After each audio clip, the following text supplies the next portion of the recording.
Hay una palabra que usamos mucho como un refrán, un dicho, y es que antes de hacer discípulos, debo ser discípulo.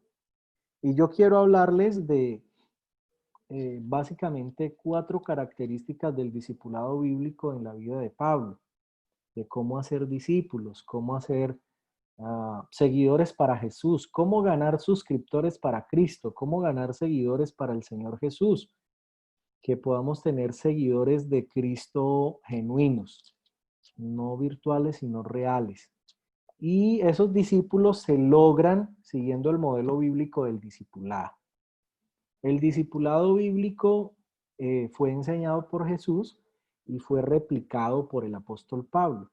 Entonces, para hacer y ser discípulos, debemos mirar muy bien a Jesús y al apóstol Pablo, el apóstol y misionero Pablo, porque Pablo fue un misionero a diferentes comunidades y diferentes iglesias. Y en ese desafío de hacer discípulos, quiero comentarles lo siguiente como base. Hacer discípulos muchas veces no es tan atractivo como ah, ganar seguidores a través de eventos masivos. El discipulado no se logra en el corto plazo, sino en el largo plazo. Y ser discípulo también no se logra de la noche a la mañana, ser discípulos de Jesús. La palabra discípulos también tiene que ver con disciplina o uno que sigue al Señor Jesús. Y quiero invitarles a que abran su Biblia conmigo en primera carta que escribe Pablo a los tesalonicenses. Y yo quiero que ustedes se tomen el tiempo para que abran su Biblia, sea en el dispositivo que tengan, o si tienen su Biblia ahí física a la mano, o compartir ahí la mitad de la pantalla para que estén conectados y la otra abren algún tipo de Biblia. En primera a los Tesalonicenses capítulo 2. Yo quiero invitarlos allí. Primera de Tesalonicenses capítulo 2, versículos 7 al 13. Y lo voy a leer en una traducción que se llama Nueva Versión Internacional. Voy a leer estos versículos en la nueva traducción o la nueva versión internacional. Primera a los Tesalonicenses capítulo 2, versículo 7 al 13, dice así. Y quiero que si no tiene facilidad de leerlo o no tiene un dispositivo fácil a la mano para leerlo, escuchen muy bien lo que voy a leer. Dice así, Pablo le está escribiendo a los creyentes en Tesalónica y les dice así. Aunque como apóstoles de Cristo hubiéramos podido ser exigentes con ustedes, los tratamos con delicadeza, como una madre que amamanta y cuida a sus hijos. Así nosotros, por el cariño que les tenemos, nos deleitamos en compartir con ustedes no solo el Evangelio de Dios, sino también nuestra vida. Tanto llegamos a quererlos. Recordarán, hermanos, nuestros esfuerzos y fatigas para proclamarles el Evangelio de Dios y cómo trabajamos día y noche para no serles carga. Dios y ustedes me son testigos de que nos comportamos con ustedes los creyentes en una forma santa, justa e irreprensible. Saben también que a cada uno de ustedes los hemos tratado como trata un padre a sus propios hijos. Los hemos animado, consolado y exhortado a llevar una vida digna de Dios que los llama a su reino y a su gloria. Así que no dejamos de dar gracias a Dios porque al oír ustedes la palabra de Dios que les predicamos, la aceptaron no como una palabra humana, sino como lo que realmente es, palabra de Dios, la cual actúa en ustedes los creyentes. Ese es Pablo escribiéndole a los creyentes en Tesalónica, hablándoles del discipulado. Y yo quiero compartir en primer lugar lo que habla Pablo aquí. Ustedes pueden observar y leer conmigo ahí la pantalla. Lo primero que Pablo muestra es que Los creyentes en Tesalónica cuidaban a los creyentes como una madre a sus niños. Y me parece a mí muy interesante lo siguiente, y es el hecho que Pablo usa una figura para hablar del discipulado. Yo quiero que ustedes observen las figuras que usa Pablo. La primera figura que usa Pablo es la figura de una madre. De una madre. No es un secreto que los hogares hoy en día son hogares y en muchos casos se ha incrementado lo que llaman hogares disfuncionales que en el pasado. Sí, hoy en día, y quizás sea el caso de algunos de ustedes, en mi experiencia fue mi caso. No voy a hacer aquí un striptease emocional como algunos hacen, ¿no? Pero sí les voy a contar que fui adoptado. Entonces mi padre biológico no lo conozco, ¿sí? Y fui criado por mi abuela y mi abuelastro. Con los años, cuando tenía 14 años, me di cuenta que mi mamá era quien había pensado yo toda la vida que era mi hermana. Eso fue una locura a los 14 años. Me di cuenta, a los 15 conocí al Señor. Y Pablo usa una imagen aquí, que es la imagen primero maternal. Y habla que el cuidado de los creyentes a los nuevos discípulos es como una madre que cuida a los niños. Y me parece tan especial un término, versículo 7 usa el término que los cuidaban con delicadeza. Yo quiero que ustedes miren esta imagen. Es la verdad. Miren esta imagen y piensen en ese término. Y si tienen la Biblia, la Nueva Versión Internacional, el versículo 7 al final dice que los tratamos con delicadeza. Pablo le dice a los hermanos creyentes que los trataron con delicadeza. No hay nada más expuesto, delicado, frágil que un bebé recién nacido. Un bebé recién nacido es totalmente frágil. Los que somos padres y hemos tenido el privilegio de tener a nuestros hijos recién nacidos en nuestros brazos, es una de las experiencias más tiernas. Ustedes observan ahí la delicadeza. Y Pablo usa una analogía, usa una figura literaria, una comparación, que el que hace discípulos debe tratar al discípulo como una madre con delicadeza a los niños. Pero me parece muy relevante para nuestros días pensar en la imagen que usa Pablo. Relevante, ¿por qué? Porque, como decía hace un momento, quizás algunos de nosotros tuvimos esa ausencia maternal genuina. Como les dije, yo me di cuenta a los 14 años quién era mi mamá.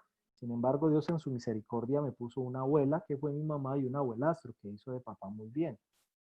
Pero la ausencia maternal es una necesidad que Pablo menciona en los días que escribe, pero que sin duda parece que Pablo está viviendo en nuestro tiempo, y hoy esa palabra nos llega a nosotros para decirnos que hay muchos jóvenes que sienten la ausencia de una madre.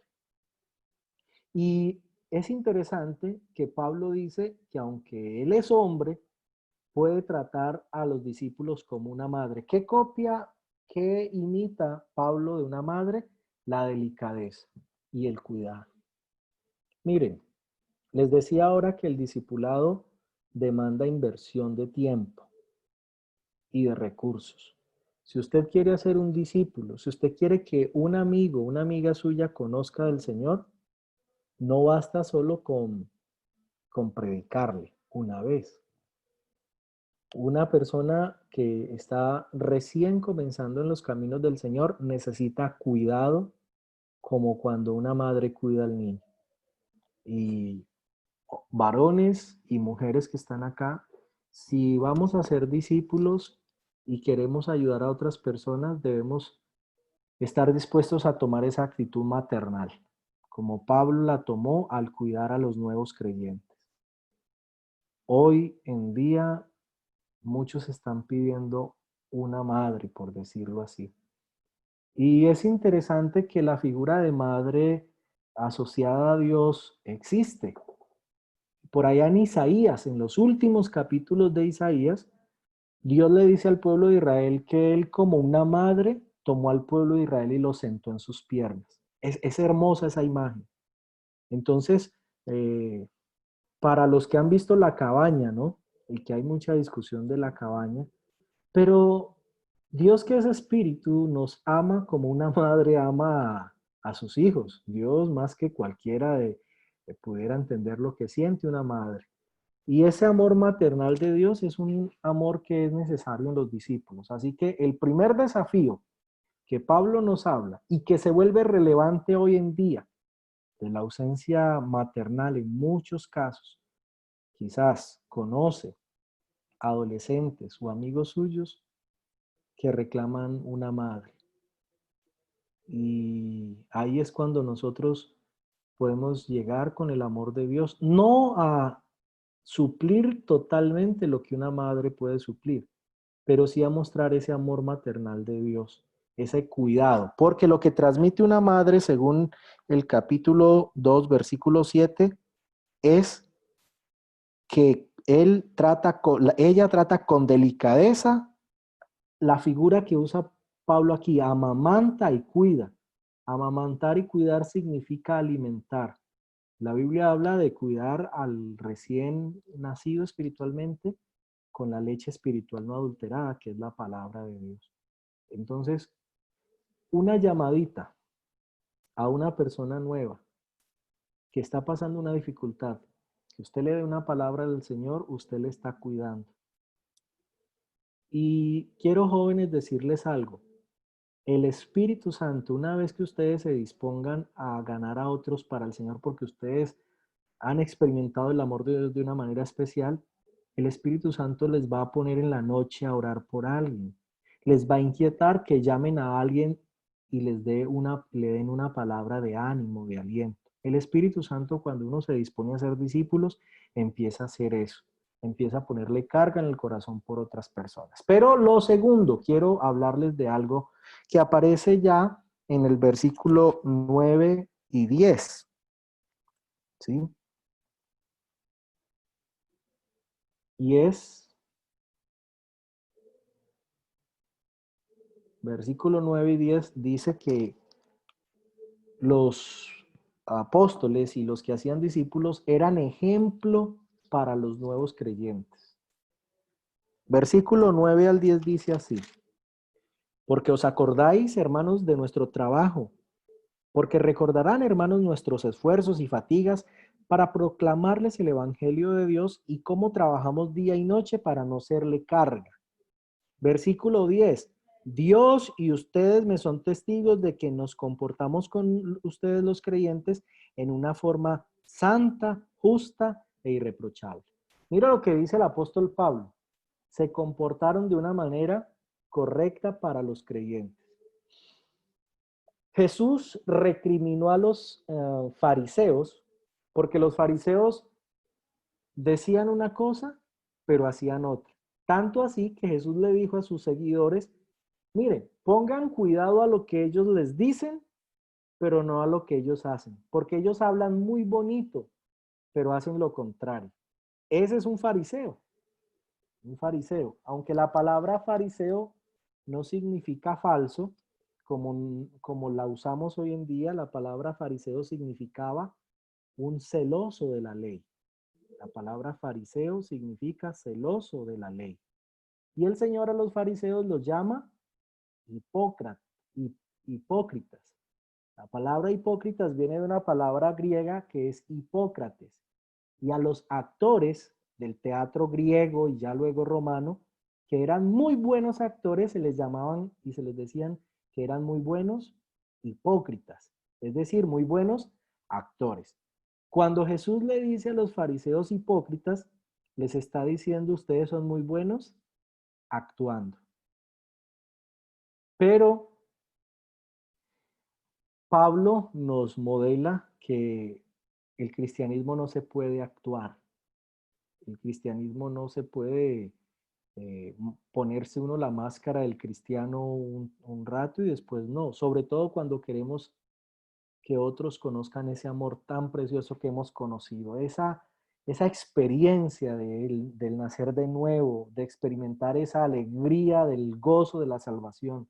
Si queremos que otros lo experimenten, tenemos que ser ejemplo, ejemplo. Y Pablo está diciendo que ellos fueron ejemplo. Por lo tanto, las personas no van a creer o no van a mirar tanto lo que decimos, sino lo que hacemos. Y el desafío nuestro es qué hacemos, no tanto qué decimos.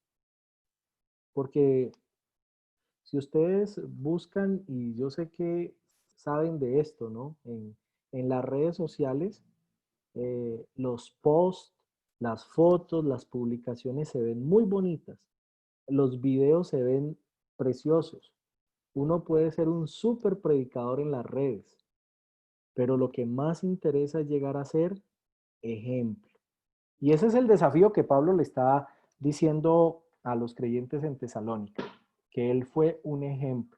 Así que ganemos discípulos con ejemplo, no con palabras solamente.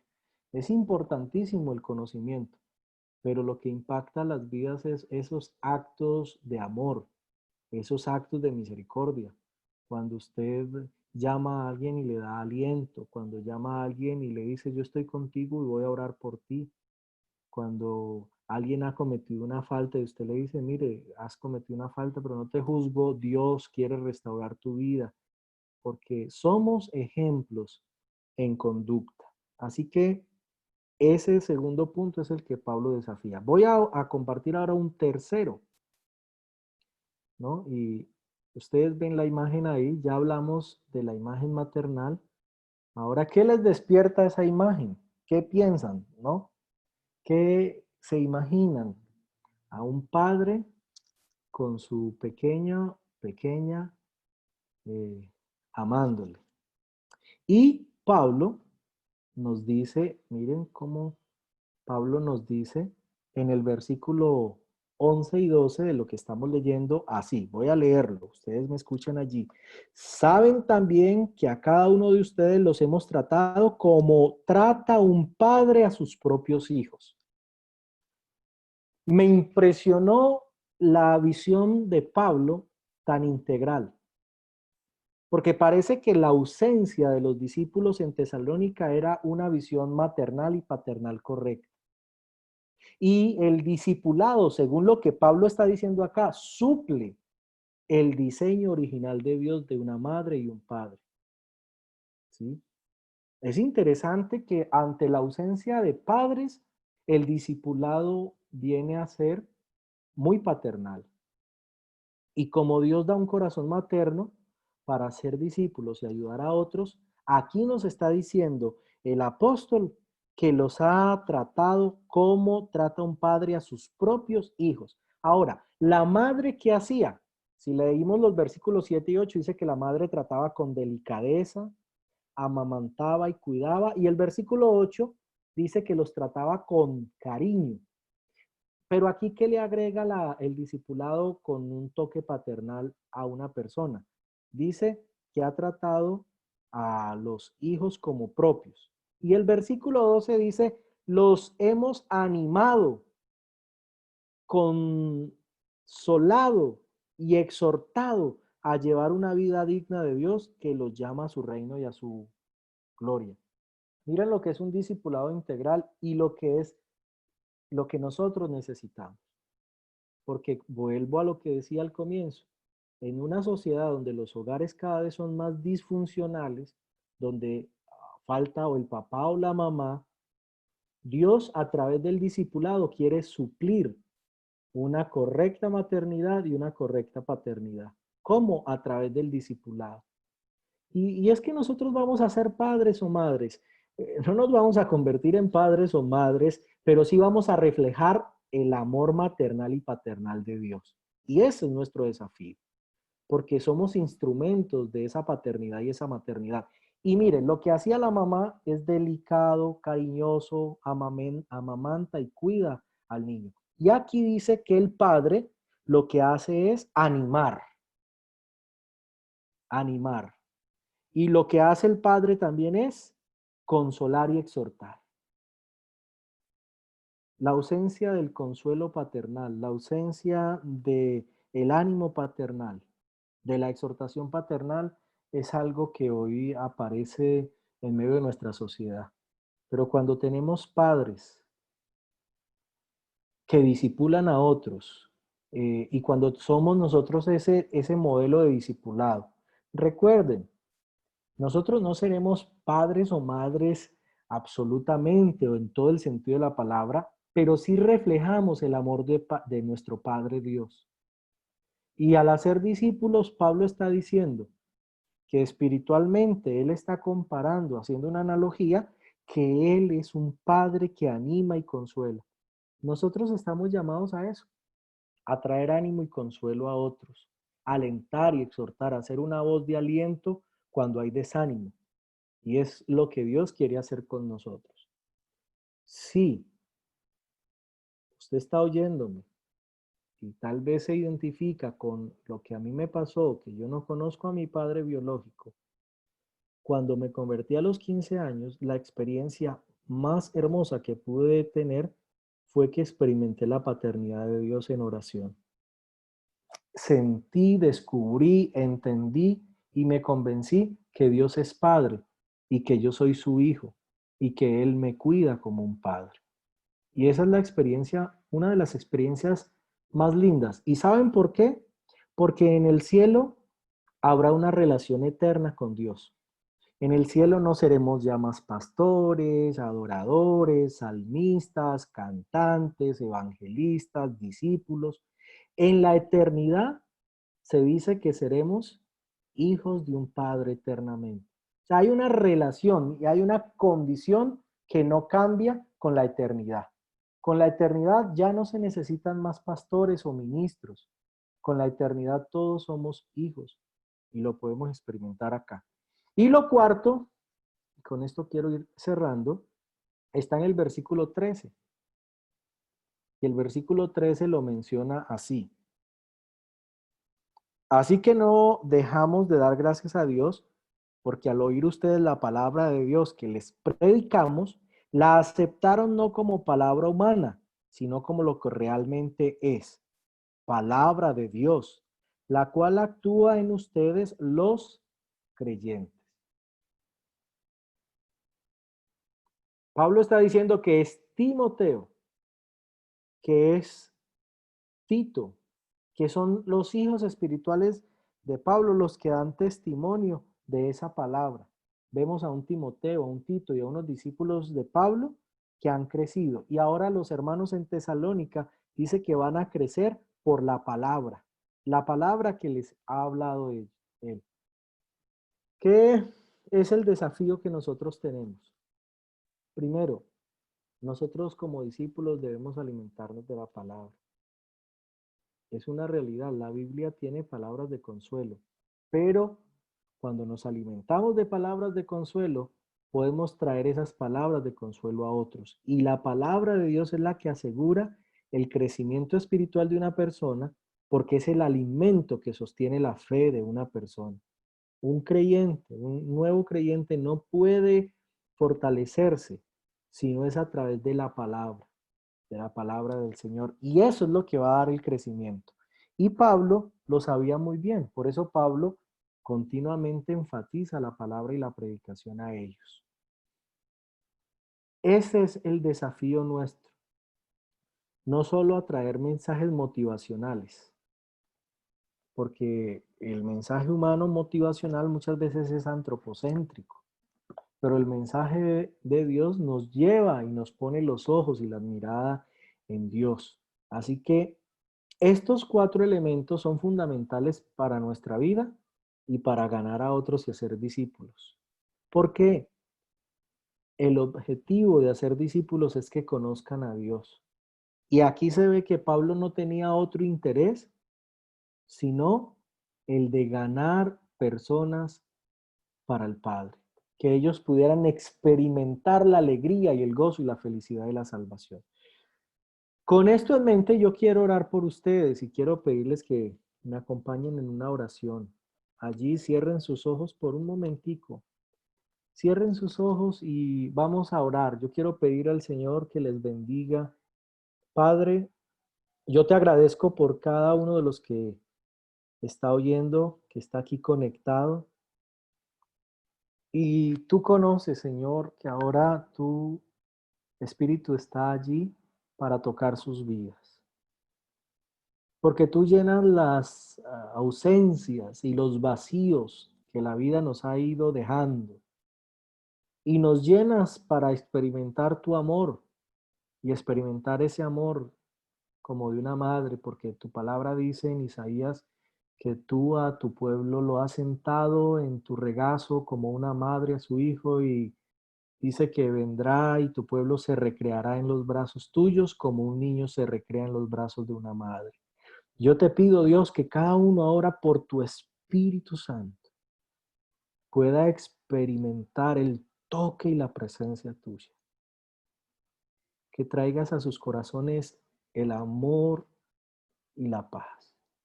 Es más, Señor, te pido que tú reveles tu gracia y tu amor a través de la palabra, les acompañes aún en la noche mientras duermen, tu Espíritu Santo esté allí aconsejando su conciencia como un padre aconseja, como una madre aconseja a sus hijos. Pero también te pido, Señor, que nos ayudes a ser ejemplo. Señor, que no pidamos a otros que sean ejemplo, que nosotros nos desafiemos y aceptemos ese desafío tuyo de ser ejemplo a otros, que otros quieran seguir nuestro ejemplo, Padre. Nuestros hijos, nuestros familiares, nuestros discípulos puedan decir: yo quiero aprender a orar como usted ora, yo quiero aprender a adorar como usted adora, yo quiero amar a Dios como usted lo ama. Señor, que podamos llegar a ese nivel de ser ejemplo a otros. Que aunque en nuestras casas, Señor, seamos los únicos creyentes, yo te pido que aquellos que están aquí, que en su casa solamente ellos son creyentes, los llenes con tu Espíritu Santo para que sean ejemplo a otros, Señor. Qué desafío tenemos. Y también el desafío de ser como padres que animan, que consuelan, que afirman a otros, que están ahí para decirle: ánimo, adelante. Señor, ayúdanos a ser como esos padres que alientan a sus hijos, que los animan, que los empoderan con la palabra, que los alientan para que se atrevan a hacer cosas para ti y para vivir de acuerdo a tu voluntad. Y por último, Señor, ruego que nos enamores de la palabra para que nosotros podamos animar a otros con la palabra. Muchas gracias, Señor, por esa palabra tuya que alienta, que anima, que desafía, por el crecimiento, porque tu palabra nos da crecimiento, que tu palabra nos fortalece en medio de las debilidades. Muchas gracias por estos discípulos que harán discípulos. Y Señor, ruego por aquellos que están comenzando en la vida cristiana, que se conectan tal vez hoy por primera vez o segunda o tercera vez, que ellos puedan experimentar el amor tuyo, Padre. Derrama, por favor, de tu amor en sus corazones y que ellos puedan recibir esa presencia y ese amor revelador tuyo. Muchas gracias, Padre, en el nombre de Jesús. Amén. Y amén. Pastor Jairo, muy buenas noches y gracias de verdad por este tiempo, gracias por esa palabra que nos desafía realmente a afianzarnos, a afirmarnos como discípulos, como hijos de Dios, y también que nos desafía a poder llegar a otros jóvenes. Creo que estamos en una generación donde necesitamos equiparnos, afirmarnos, fundamentarnos, pero también ser desafiados para ir más allá. Gracias, Pastor, por la palabra, gracias, Pastor, por el mensaje y gracias por habernos acompañado. De verdad que es un privilegio y una bendición tenerle con nosotros en esta noche, Pastor. Bueno, muchas gracias por la invitación, Pastor Giovanni. Gracias por permitirme estar acá. Y hermanos, Dios les bendiga. Gracias también por estar ahí escuchándome y compartiendo también. Que Dios les bendiga. Muy amable, Pastor. Bendiciones, una feliz noche y bendiciones para su familia también y para su ministerio. Que Dios lo siga usando y bendiciendo.